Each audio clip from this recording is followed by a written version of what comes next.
మన ప్రభువైన యేసుక్రీస్తు నామములో మీకు వందనాలండి. బాగున్నారా? దేవుడు మిమ్మల్ని దీవించును గాక. ఈ వీడియో మొదటి నుండి చివరి వరకు చూడండి. మీకు మేలుకరంగా ఆశీర్వాదకరంగా ఉంటుందని నేను ఆశిస్తున్నాను. ఈ వీడియో మీకు నచ్చినట్లయితే షేర్ చేయండి, లైక్ చేయండి, మీ ప్రార్థన విన్నపాలు కామెంట్ ద్వారా తెలియపరచండి. ఈరోజు వాక్య అంశం ఏంటిది అన్నట్లయితే, నీ ఓపికను కోల్పోవద్దు, ఎదురు చూడు. ఎందుకు ఎదురు చూడు అనే ఒక మాటను తీసుకున్నానంటే, ఈరోజు మనిషికి ఓపిక చాలా తక్కువ. ఎదురు చూడడం అనేది చాలా కష్టమైన పని. ఎదురు చూడడం అంటే అది చాలా మంది కూడా ఇష్టపడరు. దేవుడు చెబుతున్నాడు ఎదురు చూడమని. దేవుని దగ్గర ఎదురు చూచినట్లయితే ఎలాంటి మేలు ఉంటుందో, మరి ఎదురు చూచుట్లో ఎలాంటి యొక్క సహాయం ఉంటుందో కొన్ని విషయాలు మనం ఇక్కడ తెలుసుకుందాం ప్రియ మిత్రులారా.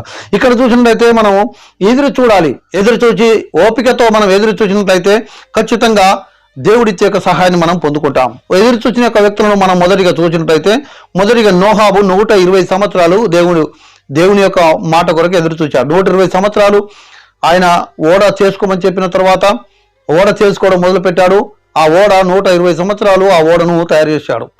ఆయన ఓడ తయారు చేస్తున్నాడో, ఒక దినం వస్తుంది, ఆ ఓడలో నేను రక్షింపబడతాను, నేను కాపాడబడతాను అని చెప్పేసి ఆయన యొక్క ఎదురుచూపు కనబడాలి. కానీ మీకు తెలుసా, 120 సంవత్సరాలకు తన ఎదురుచూపు ఫలించింది. తన యొక్క పడవ ఏదైతే దాని ఓడను కట్టుకుంటున్నాడో ఆ ఓడలో తను ఎక్కగలిగింది. ఏదైతే దాని కొరకు ఎదురు చూశాడో, దేని కొరకైతే అతను చూస్తున్నాడో ఆ చూసినది ఫలించి తన కుటుంబం రక్షింపబడేట్టుగా మనకు కనబడుతుంది ప్రయాణికులారా. అలాగనే రెండో వ్యక్తి చూసినట్టు అబ్రహాము దేవుని కొరకు ఎదురు చూసినట్లుగా మనకు కనబడుతుంది ప్రయాణికులారా. ఆయన ఎంత ఎదురు చూశాడో ఆ ఎదురు చూసిన దానికి ప్రతిఫలాన్ని పొందుకున్నట్టుగా ఇక్కడ మనకు కనబడుతుంది.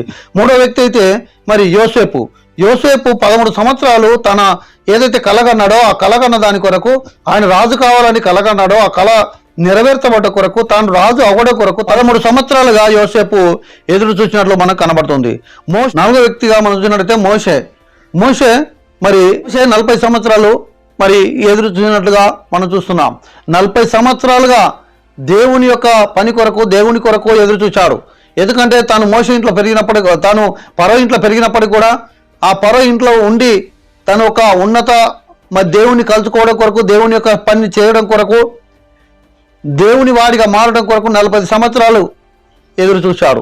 40 సంవత్సరాలకు తాను ఆ ప్రాంతాన్ని విడిచిపెట్టిపోవాల్సిన పరిస్థితి వచ్చింది. అంటే తన ఎదురు చూసిన యొక్క పనిని ఆ పని నిమిత్తం వెళ్ళినట్టుగా మనకు కనబడుతుంది ప్రియ మిత్రులారా. అలాగనే తాను వెళ్ళి మరి ఎంతో మందిని రక్షించుకొని నాయకుడిగా మారినట్లుగా మనకు అందరి విషయం తెలిసిందే. అంటే తను ఒక నాయకత్వంలోకి రావడం కొరకు 40 సంవత్సరాలు తాను మరి ఎదురు చూచాడు. 40 సంవత్సరాలుగా దేవుని యొక్క సన్నిధికి మరి కొరకు, దేవుని సన్నిధి కొరకు ఎదురు చూసేట్టుగా మనకి ఇక్కడ కనబడుతుంటుంది. అలాగనే మనం చూసినట్లయితే ఆ ఎదురు చూచుట్లో మరి ఎంత ఎదురు చూస్తామో అంత మరి గొప్ప ఫలితం మనకు దొరుకుతున్న సంగతి మనం గమనించాలి. ఎదురు చూచుట అనేది మనకు చేదుగానే ఉంటుంది, కానీ ఎంత చేదుగా ఉంటుందో అంత గొప్పదిగా మరి మన ముందుకు వస్తున్న యొక్క సంగతిని మనం ఇక్కడ గమనించాలి. ఎంత ఎదురుచూపు అనేది మనకి ఏంటండి, చేదుగానే ఉంటుంది, కానీ ఎంత చేదుగా ఉంటుందో అంత మరి గొప్పదిగా మన ముందుకు ఫలితం కనబడుతుంటుంది. ఫలితం అనేది అంత గొప్పగా మన దగ్గరికి వస్తుంది. ఎంత ఎదురు చూస్తామో అంత గొప్ప ఫలితాన్ని మనం చూస్తుంటున్నాం. మనకున్న యొక్క ముందున్న యొక్క భక్తులు ఎంత ఎదురు చూచారో అంత ఫలితాన్ని వారు కోసుకున్నట్లుగా మనకు కనబడుతుంది. మనం ఎదురు చూస్తున్నాం. మన ఎదురు చూపులో మరి ఎంత ఎదురు చూస్తామో అంత ఫలితం అనేది మన దగ్గరికి వస్తుంది కదా. అంతెందుకండి, ఒక తోటకూర మనం పెట్టాను, తోటకూర విత్తనం చల్లామనుకోండి, తోటకూర విత్తనం చల్లితే అది కేవలం కొద్ది రోజులలో మాత్రమే అది పంటకు వస్తుంది. ఆ కొద్ది రోజులలో మాత్రమే దాన్ని మనం పంట కోసుకోగలుగుతాం, కానీ దాని విలువ తక్కువ. అదే ఒక మామిడి చెట్టు పెట్టామనుకోండి, ఆ మామిడి చెట్టుకు మినిమం 5 సంవత్సరాలు దాటాలి, 5 సంవత్సరాల దాకా ఫలం రాదు, కానీ 5 సంవత్సరాల తర్వాత వచ్చే ఫలం చాలా బలంగా ఉంటుంది, చాలా విలువగా ఉంటుంది. ప్రియమైన మిత్రులారా, ఈరోజు విలువైనది ఎప్పుడైనా లేటే దొరుకుతుందండి. విలువైనది ఎప్పుడైనా కొంచెం కష్టపడంగానే దొరుకుతుందండి. మనం ఎదురుచూపు అనేది మనకు కొంచెం కష్టంగా అనిపించచ్చు, కానీ ఆ ఎదురుచూపు వెనుక ఉంటున్నది మనకు లాభచాటిగా మన ముందుకు వస్తుందన్న సంగతి ఇక్కడ మనం గమనించాలి ప్రియ మిత్రులారా. ఏప్రిల్ పత్రిక 11వ అధ్యాయం 1 నుండి 3 వరకు, అలాగనే 10వ అధ్యాయం దాని 27వ వచనము, అలాగనే 11వ అధ్యాయం దాని 10 వచనము, 13వ అధ్యాయం దాని 14వ వచనం చూస్తున్నట్లయితే పునాదులు గల యొక్క పట్టణం కొరకు ఎదురు చూసినట్లు ఇక్కడ మనకు కనబడుతుంది ప్రియ మిత్రులారా. ఆ పట్టణం కావాలి, ఆ పట్టణం కొరకు ఎదురు చూస్తున్నాడు. ఆ పట్టణము మరి పొందుకోవడం కొరకు, ఆ పట్టణం కొరకు, ఆ పట్టణాన్ని పొందుకోవడం కొరకు అబ్రహాము ఎదురు చూసినారుగా ఇక్కడ మనకు అర్థమవుతుంది. అలాగనే తీతుకు రాసిన పత్రిక 2వ అధ్యాయం 13వ వచనం చూస్తే ఎదురు చూస్తూ మనం బ్రతుకుతూ ఉండాలట. అబ్రహాం పునాదుల గల పట్టణం కొరకు ఎదురు చూశాడు. మనం ఎదురు చూస్తూనే బ్రతుకుతూ ఉండాలని దేవుని యొక్క వాక్యం చెలవిస్తుంది. ప్రియమైన మిత్రులారా, మన బ్రతుకంతా కూడా ఎదురు చూపే. ఆ ఎదురు చూపుకి అలవాటు పడాలి. మనం ఎదురు చూడకుంటే మనం అనుకున్నది మనకు దూరం కావచ్చు. నువ్వు చూపు కోల్పోతే అంతలోపే ఇంకొక వైపు ప్రయాణం చేస్తుంది. నువ్వు చూపు కోల్పోతే ఎదురు చూచుడు నువ్వు కోల్పోతే నీకు వచ్చే లాభం ఇంకో దిక్కు వెళ్ళిపోతుంటుంది. ప్రియమైన మిత్రులారా, ఆ ఎదురు చూపు చాలా గొప్పదై ఉంటుంది. మనం ఎట్టి పరిస్థితుల్లో కూడా ఇంకొక వైపు మన ఆలోచన తిరగకుండా, మన భక్తి తిరగకుండా, మన స్వస్థత కావాలి కావాలి అని చెప్పి ఎదురు చూస్తున్న నీవు ఇంకొక వైపు చూడకుండా నీ ఎదురు చూపు దేవుని వైపు మాత్రమే ఉండాలన్నది కోరుకుంటుంటాడు. అలాగనే విలాప వాక్యం 3వ అధ్యాయం 26వ వచనం చూస్తే ఎదురు చూస్తూ ఆశ కలిగి ఎదురు చూడాలట. ఏం చేయాలట? ఆశతో ఎదురు చూడాలి. ఆశతో ఎదురు చూడాలి నాకు వస్తుంది అని. పుట్టిగా ఇట్లా ఎదురు చూడడం కాదు. పిల్లలు అనుకుంటారు మా డాడీ బయటికి మరి వేరే ప్రాంతం ఉండొస్తున్నాడు, వేరే ఊరికి వెళ్తున్నాడు, ఏం చేస్తారు? ఎదురు చూస్తారు. ఎదురు చూపు అని చాలా గొప్పది. ఏం తీసుకొని వస్తారు? ఆ దేవుని కొరకు ఎదురు చూసినట్లయితే ఏదో ఒక రోజు ఒక ఉన్నతమైన దాన్ని మనం పొందుకుంటాం. ఆయన కొరకు ఎదురు చూడాలి. దేని కొరకు ఎదురు చూస్తావు? నీకు స్వస్థత అవసరం ఉందా? నీకు దీవెన అవసరం ఉందా? నీకు ఆరోగ్యం అవసరం అవుతుందా? నీకు వివాహం అవసరం ఉందా? నీకు ఉద్యోగం అవసరం ఉందా? నీకు దేని కొరకు నీకు అవసరం ఉందో, ఏది కావాలని నువ్వు కోరుకుంటున్నావో దాని కొరకు నువ్వు ఎదురు చూడు. ఆశతో ఎదురు చూడు. ఆశ లేకుండా ఎదురుస్తే కాదు. కావాలని లేకుంటే అది దొరకదు. ఆశ మాత్రమే కావాలి. లోపల మనకు ఎదురు చూపు ఉండాలా, ఆశ కూడా ఉండాలా. ఉట్టిగానే ఎదురు చూపు లేదు, ఆశ లేదు, నాకు ఎవరైనా ఇత్తే తీసుకుంటా, ఆయన ఎవరైనా కొనిస్తే తీసుకుంటాట కానీ ఆయనకు ఆశ లేదట. ఆశ లేని వాళ్ళకు ఎవరు కొనిస్తారండి? ఎవరిస్తారండి? ఎక్కడికి వెళ్ళొస్తారండి? ఇక్కడ ఏం చేయాలంటే ఖచ్చితంగా ఆశతో ఎదురు చూడాలన్న యొక్క మాటను ఇక్కడ మనం అర్థం చేసుకోవాలి. అలాగనే లూకా సువార్త 8వ అధ్యాయం 15వ వచనం చూస్తాం. ఓపికతో కూడా ఎదురు చూడాలట. ఆశతో ఎదురు చూడాలి, ఓపికతో కూడా మనం ఎదురు చూడాలి. ఓపికనే లేదు మనకు. మనం ఎదురు చూడాలి అంటే కొంచెం ఓపిక కావాలి కదా. ఓపిక ఉంటే మరి దేవుడు ఏదైనా మనకు వేలు చేస్తాడు. ఒకరోజు ఒక వ్యక్తి, అయ్యా మమ్మల్ని ఏదైనా ఒక టీంలో జాయిన్ చేయాలని చాలా కష్టంలో ఉన్నా, ఇబ్బందిలో ఉన్నా అన్నాడు.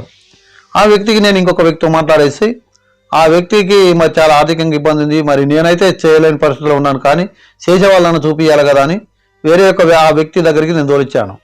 ఆ వ్యక్తి తాను ఏమన్నాడంటే, అయ్యగారు నేను ఆ వ్యక్తిని చూసి, ఆ వ్యక్తి సరైన ఒక వ్యక్తి అయితే మాకు నచ్చితే మేము ఖచ్చితంగా మాతో కలిసి ఆయనతో కలిసి మేము పని చేస్తాం, అంటే మాతో కలిసి అతన్ని పని చేయించుకుంటాం, అతనికి సరిపోయేంత యొక్క సహాయాన్ని మేము చేస్తామని చెప్పేసి ఆ వ్యక్తి మాట్లాడింది.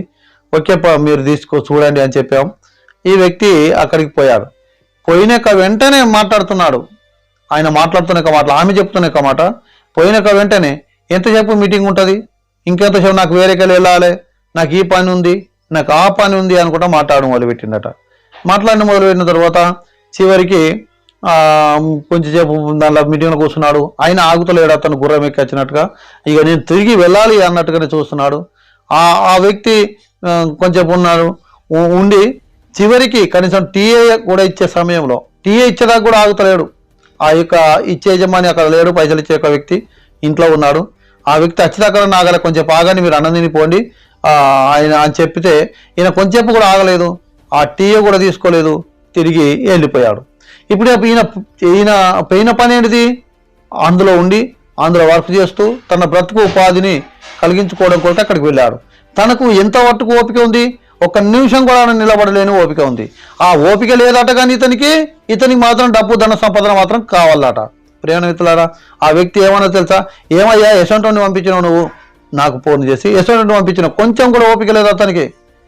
ఏమాయ ఎప్పుడైతుంది మీటింగ్, ఎప్పుడైతుంది, ఏదవుతుంది, నేను పోవాలి. పోయి అతను ఏమన్నా చేసేది ఉందా? అతను పెద్ద కోట్లకు పడిగెత్తిన ఒక వ్యక్తి బిజినెస్లన్నీ ఆడ ఆగిపోతున్నాయా అని నన్ను అడిగాది. నేను ఆయన కొంచెం తొందరపాటు ఉంది అంటే, లేదు నేను ఇక అతన్ని పెట్టుకోను, నేను వేరే టోళ్ళని పెట్టుకుంటాను. వేరే టోళ్ళని పెట్టుకొని మంచి సపోర్ట్ ఇచ్చుకుంటూ టీం కాదు అది, మంచి సపోర్ట్ చేసుకుంటూ వేరేటోళ్ళు పెట్టుకొని నడిపించుకుంటుంది. ఇప్పుడు ఈ వ్యక్తి దాన్ని కోల్పోయినట్ట కోల్పోలేదా అంటే కొన్నిసార్లు మనకు ఓపిక ఉండదు, ఎక్కడికైనా ఓపిక మనకు ఉండదు. ఏదైనా లాభం మాత్రం కావాలి వెంటనే ఈ పోతని చేతిలో పెట్టాలి, కొంచెం ఆగితే ఓపిక ఉండదు. ఇక్కడ ఏమని రాయబడింది? ఓపికతో మనం ఫలించాలి. ఓపిక అనేది మనకు లేకుంటే మనం ఫలించలేం. మనం అభివృద్ధి కావాలి అన్నట్టు, ఆశీర్వాదం కావాలన్నట్టయితే కొన్నిసార్లు ఓపిక కావాలి, తొందరపాటు కాదు. ఇప్పుడే కావాలని కాదు, నిదానంగా మనం ఫలించాలి. నిదానంగా ఫలించకుంటే మనం ఒకవేళ హఠాత్తుగా ఫలించినాం అనుకోండి, హఠాత్తుగా గొప్ప వాళ్ళమైనాం అనుకోండి, ఏమైతే తెలుసా, మనం పడిపోతామండి, ఇరిగిపోతామండి. అందుకొరకే దేవుడు కోరుకున్నది తెలుసా, మన ఫలితము ఓపికతో ఫలించాలి మనం అన్నదే దేవుడు కోరుకుంటున్నాడు. ప్రియమైన మిత్రులారా, ఎడారి ప్రాంతంలో ఒక మొక్క ఉంటుందండి, ఆ మొక్క పేరు నేను మర్చిపోయాను. ఒక మొక్క ఉంటుందండి, ఆ మొక్క 3 సంవత్సరాలు దాన్ని పెట్టినాక 3 సంవత్సరాలకు కూడా ఒక పీటు మాత్రమే పెరుగుద్దంట ఎత్తు. చెట్టు పెట్టినాక 3 సంవత్సరాల వరకు ఒక పీటు మాత్రమే పెరుగుద్దంట. ఆ తర్వాత 3 సంవత్సరాలు అయిపోయాయి, 4వ సంవత్సరం అనగా పడ్డది అన్నాక మీకు తెలుసా 60 ఫీట్ల ఎత్తు పెరుగుద్దట. ఒక్క సంవత్సరం లోపు 4వ సంవత్సరంలో 60 ఫీట్ల ఎత్తు పెరుగుద్దంట. 3 సంవత్సరాలు కేవలం మరి 1 ఫీటు పెరిగిన ఈ చెట్టు, అలాగనే 1 సంవత్సరంలో 60 ఫీట్ల ఎత్తు పెరిగిందట ఆ చెట్టు. అప్పుడు ఏంటి అని దాన్ని పరీక్ష చేస్తే కింద ఏర్లు ఎన్ని ఫీట్లు అయితే మీద పెరగాలనో అన్ని ఫీట్లు కింద ఏర్లను పెంచుకుందట. ముందు ఏర్లను పెంచుకున్న తర్వాత అప్పుడు ఈ 3 సంవత్సరాల కింద ఏర్లను పెంచుకుంది. 3 సంవత్సరాలు దాటగానే మళ్ళీ మీద పెంచుకోవడం మొదలుపెట్టింది. అప్పుడు ఏం జరిగింది? కింద ఏర్లున్నాయి, మీద విస్తరించిపోయింది. దాని ద్వారా ఎన్ని గాడుదుమారులు వచ్చినా, ఎన్ని వ్యతిరేకతలు వచ్చినా ఆ చెట్టు పడిపోకుండా స్థిరంగా బలంగా ఉంటుంది. ఓపికతో మనం అభివృద్ధికి పొందాలి. ఒకేసారి కోటీశ్వరుడు కావాలంటే కొండపోయి మరి ఎక్కడనో పోయి పడతాం, ఈరోజు లేవలేని యొక్క బుడుగులోకి వెళ్ళిపోతాం. ఒకేసారి గొప్ప వాళ్ళం కావాలంటే కాదు. దేవుడు కోరుకున్నది ఏంటి తెలుసా? మన ఫలితము ఓపికతో కూడినదై ఉండాలి. వెంటనే వచ్చే ఒక ఫలితం అనేది మనకు సరైనది కాదు. నేను వెంటనే లాభం పొందుకున్న కోటీశ్వరుడు అయినంటే వెంటనే అది పోతుంది, మళ్ళా ఆ తర్వాత ఏడ్చే పరిస్థితి వస్తుంది. అక్కడ యోన ఒక చెట్టు చూశాడు, పోయేవరకు వెంటనే మొలిచింది, వెంటనే అంత విస్తరించకపోయింది, మంచిగా నీడ కొడుతుంది. అది చూస్తే తెల్లారి వరకు అది ఎండిపోయింది. చూసారా? వెంటనే మొలిచింది, ఏం చేసింది? వెంటనే చచ్చిపోయింది. వెంటనే వచ్చినా వెంటనే పోతాయండి. నాకు కూడా అట్లా జరిగింది నా పరిస్థితిలో. వెంటనే నా చేతికి మరి ఒక సంస్థ స్టార్ట్ చేయమని డబ్బు వచ్చింది. ఏం జరిగింది తెలుసా? మనకి పర్మిషన్ దొరకలేదు, అది ఒక పెద్ద ప్రాబ్లం అయిపోయింది. నా చేతిలో ఏం లేకుండా దాంతోపాటు ఇంకా 10-12 లక్షలు నేను లోతుకు వెళ్ళిపోయాను. వెంటనే అభివృద్ధి కావాలంటే అది అసాధ్యం.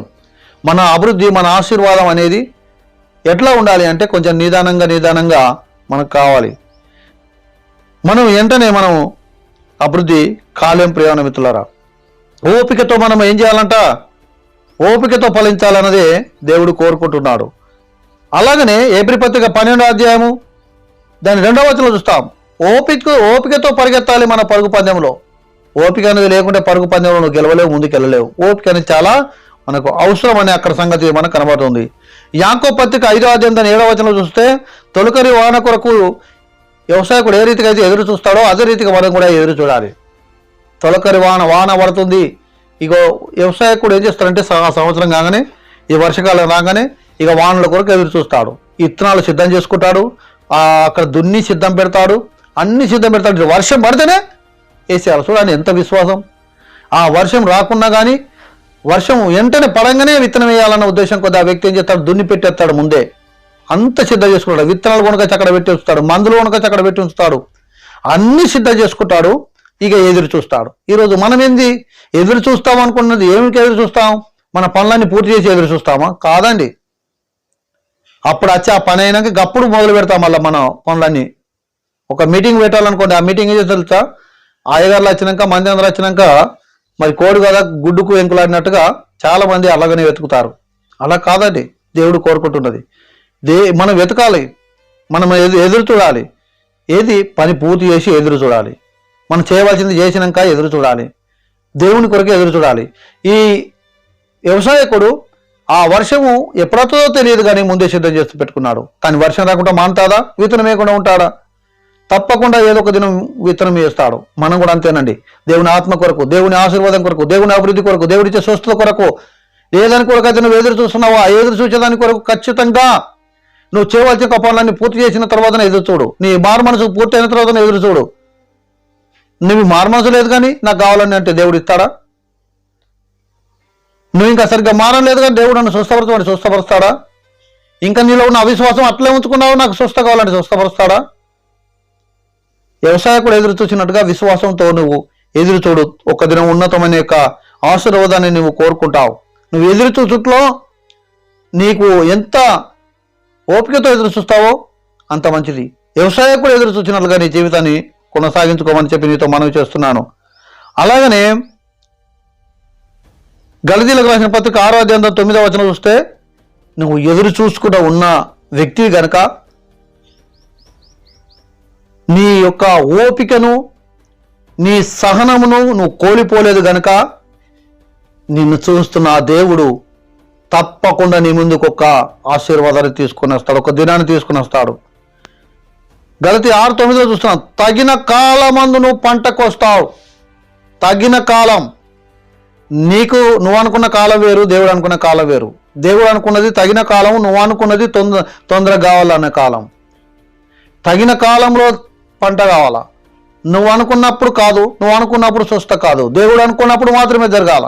దేవుడు అనుకున్నప్పుడే నువ్వు అభివృద్ధి కావాలా. దేవుడు అనుకున్నప్పుడే నీకు పిల్లలు కావాలా. దేవుడు అనుకున్నప్పుడు మాత్రమే నీకు మేలు జరుగుతుంది. అంతేగాని నువ్వు అనుకున్నప్పుడు కావాలంటే కాదు. నువ్వు అనుకున్నప్పుడు కావాలని నీకు ఎట్లా? ఇచ్చేవాడు ఏదైతే అనుకుంటాడో ఇచ్చేవాడు అనుకున్నప్పుడు మాత్రమే మనకు జరుగుతుంది. నువ్వు అనుకున్న దానికన్నా ఇచ్చేవాడు అనుకున్నది కావాలా. అందుకొరకే ఎదురుచూపు అనేది చాలా అవసరమై ఉంటుంది. ఎంత ఎదురు చూస్తావో అంత దేవుని ఆశీర్వాదం నీ ముందుకు వస్తుంది. ఎదురు చూడు, మేలు పొందుకో. ఇట్టి మాటలు దేవుడు దీవించును గాక. ఆమేన్.